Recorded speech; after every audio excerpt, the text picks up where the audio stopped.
एक बार फिर से आप लोगों के बीच मौजूद हूँ मैं, आपका अमराज आरजे सीपीआर यानी करंट पल्स रेडियो को लेकर आप लोगों के पास ताज़ा तरीन खबरों को लेकर। ये खबरें हम लोगों के पास आती हैं बीबीसी हिंदी के माध्यम से।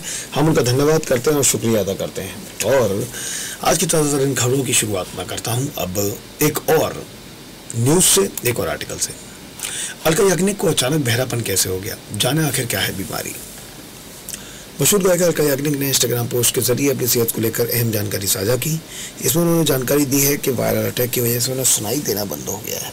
प्रशंसकों, शासकों, फॉलोअर्स और दोस्तों को संबोधित इंस्टाग्राम पोस्ट में अलका याग्निक ने भी लिखा, कुछ हफ्ते पहले विमान से उतरते समय मुझे अचानक एहसास हुआ कि मैं कुछ भी नहीं सुन पा रही हूँ। इस घटना के बाद कई हफ्तों तक काफ़ी धैर्य रखने के बाद मैं अब चुप्पी तोड़ना चाहती हूँ। मैं अपने सभी दोस्तों, शुभचिंतकों को बताना चाहती हूँ कि मैं लंबे समय से दिखाई नहीं पड़ रही हूँ। ये कहते हुए अलका याग्निक ने आगे कहा, जांच के बाद मेरे डॉक्टरों ने पता लगाया कि मुझे एक सेंसरी न्यूरल हियरिंग लॉस यानी सुनाई देना बंद हो गया है। ये एक दुर्लभ लक्षण है, ये एक वायरल अटैक की वजह से हुआ है। मैं इस अप्रत्याशित झटके के लिए तैयार नहीं थी। मैं अब इसे धीरे धीरे स्वीकार कर रही हूँ।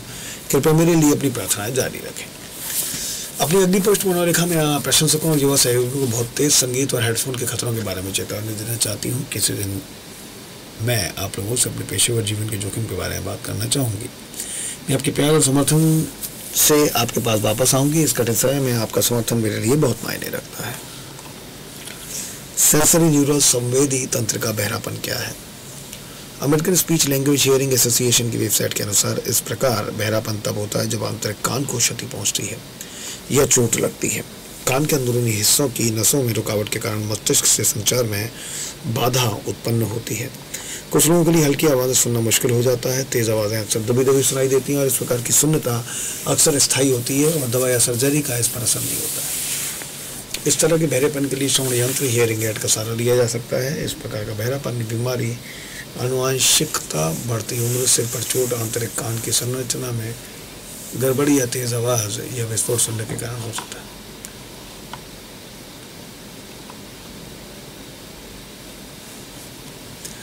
इस बीमारी का कारण क्या हो सकता है। इस बीमारी के बारे में अधिक जानकारी प्राप्त करने के लिए हमने ENT स्पेशलिस्ट, कान नाक कला विशेषज्ञ डॉक्टर नीता घाटे से संपर्क किया। बीबीसी मराठी से बात करते हुए उन्होंने कहा कि सबसे पहले कान की संरचना को समझते हुए कान के 3 भाग होते हैं। बाहरी कान का आवरण, मध्य कान और आंतरिक कान शामिल होते हैं। मध्य कान 3 हड्डियों की एक श्रृंखला है जो कान के बाहरी हिस्से की झिल्ली से शुरू होती है। आंतरिक कान में संवेदी बाल कोशिकाएं और श्रवण तंत्रिका होती हैं जो मस्तिष्क तक जाती हैं। जब ध्वनि उत्पन्न होती है तो ध्वनि तरंगें उत्पन्न होती हैं और कान का पर्दा कंपन करता है। हड्डी की श्रृंखला के माध्यम से वे कंपन आंतरिक कान तक पहुंचते हैं और विद्युत संकेतों में परिवर्तित होते हैं जो मस्तिष्क तक पहुंचते हैं और हम सुनते हैं। डॉक्टर नीता ने कहा कि इसमें जब आंतरिक कान कोशिकाएं या तंत्रिकाएं क्षतिग्रस्त होती हैं तो बहरेपन को सेंसरी न्यूरल हियरिंग लॉस संवेदी तंत्रिका का बहरापन कहा जाता है। डॉक्टर नीता ने ऐसे बहरेपन के कई कारण बताए। कभी कभी बहरापन आनुवंशिक होता है। संक्रमण से सेंसरी न्यूरल बहरापन हो सकता है, विशेष रूप से वायरल संक्रमण से। यदि गर्भावस्था के दौरान माँ को उच्च रक्तचाप हो, कुछ संक्रमण, उदाहरण के लिए खसरा, चिकन पॉक्स या प्रसव के दौरान जटिलताएं हो तो नवजात शिशु बहरा हो सकता है। जो लोग बहुत शोर शराबे वाली जगहों पर काम करते हैं उनमें इस तरह का बहरापन विकसित हो सकता है।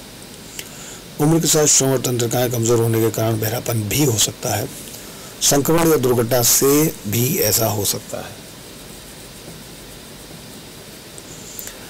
इसके साथ ही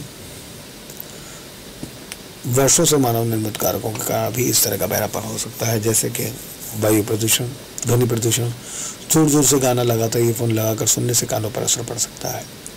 ट्रेन, बस, सड़क पर चलते समय जब आप ईयरफोन लगाते हैं तो आसपास पहले से ही शोर होता है। इसमें आपको चीज़ें और भी ऊंची आवाज़ में सुनाई देती हैं। इससे सुनने की क्षमता पर असर पड़ता है। किन बातों का ध्यान रखना चाहिए। डॉक्टर नीता ने कहा, हम अक्सर इस बात पर ध्यान नहीं देते कि हमारे एक कान से सुनने की क्षमता कम हो गई है क्योंकि हमारा दूसरा कान ठीक होता है। इसलिए सबसे पहले सुनने की क्षमता में कोई भी समस्या पैदा होने पर इसे नज़रअंदाज न करते हुए तुरंत डॉक्टर के पास जाना चाहिए। सुनने की क्षमता के कुछ परीक्षण होते हैं और ये इस पर निर्भर करता है कि कितना नुकसान हुआ है और इसका इलाज क्या किया जा सकता है। उन्होंने इस बात पर भी जोर दिया कि हमें स्वयं और हमारे परिवार के सदस्यों को बहरेपन के लक्षणों को नज़रअंदाज नहीं करना चाहिए। यानी अगर घर में कोई व्यक्ति या लगातार तेज आवाज़ में टीवी चला रहा हो तो घर के सदस्यों को सोचना चाहिए कि कहीं कोई समस्या तो नहीं है। श्रवण हानि का एक और संकेत ये है कि ऐसा व्यक्ति ध्वनि तो सुन सकता है लेकिन शब्दों को नहीं समझ सकता है। शोर में भी साफ सुनाई नहीं देता। डॉक्टर नीता ने कहा कि इन सभी लक्षणों को नजरअंदाज न करते हुए लगातार सतर्क रहना चाहिए। उन्होंने कहा समय रहते हुए चीज़ें पता चलने पर ही इलाज की दिशा तय की जा सकती है। और ये थी कुछ ताज़ा तरीन खबरें के साथ लगातार मौजूद हूँ मैं CPR यानी करंट पल्स रेडियो में। आइए शुरुआत करते हैं कुछ और बातों की। मोसाद इजरायली जासूसी एजेंसी की बड़ी कामयाबी और कुछ नाकाम ऑपरेशन। ये खबर है आप लोगों के पास BBC हिंदी के माध्यम से। एक चौंकाने वाले कदम के रूप में हिजबुल्लाह के सदस्यों द्वारा इस्तेमाल किए जा रहे संचार उपकरणों और पेजरों को मोबाइल विस्फोटक उपकरणों में तब्दील कर दिया गया। जो उपकरण इजरायल की सर्विलांस से बचने के लिए इस्तेमाल हो रहे थे, वही उसे इस्तेमाल करने वाले हाथों में फट गए। नजीर में दर्जनों मौतें हुई और सैकड़ों लोग घायल हुए। लेबनान की सरकार ने इस पर हमलों के लिए इजरायल के लिए आरोप लगाया है और उचित बदला लेने की कसम खाई है। लेबनान की सरकार की तरह ही इजरायल की ओर से इन आरोपों पर टिप्पणी आना भी बाकी है, लेकिन कुछ इजरायली मीडिया रिपोर्टों के बारे में बताया गया कि कैबिनेट ने अपने सभी मंत्रियों को इस पूरे मामले पर किसी भी तरह की बयानबाजी से बचने की हिदायत दी है। आमतौर पर इजरायल हिजबुल्लाह से जुड़ी गतिविधियों पर पैनी नज़र रखता है, जिससे संकेत मिलते हैं कि ताज़ा हमले दोनों पक्षों के बीच जारी मौजूदा संघर्ष का हिस्सा हो सकते हैं। अगर इजरायल ने इन हमलों के लिए जिम्मेदार हैं तो उनके सबसे चौंकाने वाले और प्रभावी अभियानों में से भी एक होगा। इसने इजरायल से जुड़े पुराने अभियानों की याद को ताज़ा कर दिया, खासतौर पर देश की स्पाई एजेंसी मोसाद से जुड़ी हुई यादों को। मोसाद की सफलताएं। मोसाद के नाम कई सफल अभियान रहे हैं। इनमें से जो सबसे चर्चित रहा है उसके बारे में हम आपको बता रहे हैं। एडोल्फ आइशमन को अगवा करना। 1960 में नाजी ऑफिसर एडोल्फ आइशमन का अर्जेंटीना से अपहरण करना मोसाद की प्रसिद्ध खुफिया सफलताओं में से एक है। आइशमन पर दूसरे विश्व युद्ध के समय यहूदियों के उत्पीड़न और हत्या के आरोप थे। यहूदी के जनसंहार में उनकी अहम भूमिका मानी जाती थी। द्वितीय विश्व युद्ध में नाजी जर्मनी ने लगभग 60 लाख यहूदियों का कत्ल कर दिया था, लेकिन खुद पर लगे आरोपों से बचने के लिए कई देशों के बीच घूमते हुए आइशमन अर्जेंटीना में बस गए।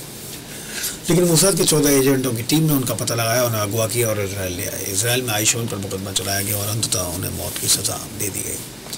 आइशमन को पकड़ने की कहानी विस्तार से भी कभी आपको जरूर सुनाऊंगा। एंतेबे ऑपरेशन। युगांडा में साल 1976 में चलाया गया एंतेबे ऑपरेशन इजरायल के सबसे सफल सैन्य अभियानों में से एक माना जाता है। इस अभियान के लिए मोसाद ने खुफिया जानकारियों को मुहैया करवाया, जबकि इजरायली सेना ने इस अभियान की कमान संभाली। Popular front for the liberation of Palestine के 2 सदस्य ने जर्मनी के 2 अन्य लोगों के साथ मिलकर पेरिस जा रहे विमान को हाईजैक कर लिया और युगांडा ले गए। उन्होंने यात्रियों और क्रू मेंबर को एतेम्बे एयरपोर्ट पर बंधक बनाए रखा। इजरायली कमांडोज ने हवाई अड्डे पर हमला करके बाकी बचे 100 इजरायली और यहूदी बंधकों को बचाया था। इस दौरान 3 बंधकों के अलावा युगांडा के कई सैनिकों और late commander Jonathan Netanyahu, Israel के मौजूदा प्रधानमंत्री बेंजामिन नेतन्याहू के भाई की मौत हुई थी। Operation brothers. 1980 के दशक में एक अभूतपूर्व अभियान के तहत मोसाद ने तत्कालीन PM मेनुकोम बोगिन के दिशा निर्देशों पर चलते हुए 7000 से अधिक इथोपियाई यहूदियों को सूडान के रास्ते गोपनीय तरीके से इजरायल पहुंचाया था। इसके लिए मोसाद ने एक फर्जी ड्राइविंग रिजॉर्ट का सहारा लिया था। सूडान दरअसल अरब लीग का दुश्मन देश था, इसलिए गुपचुप तरीके से काम करते हुए देश के लाल सागर तट पर मोसाद एजेंटों ने एक रिजॉर्ट बनाया। इसका इस्तेमाल अपने बेस के तौर पर किया। दिन में एजेंट होटल के स्टाफ के तौर पर रहते थे और रात में ये पड़ोसी देश इथोपिया से चलकर आए यहूदियों को हवा या समुद्री मार्ग से अवैध तरीके से इजरायल भेजते थे। यह अभियान कम से कम 5 सालों तक चला और जब तक इससे पर्दा उठा तब तक मोसाद के एजेंट वहां से बचकर जा चुके थे। म्यूनिख ओलंपिक में हुए अपहरणों का बदला।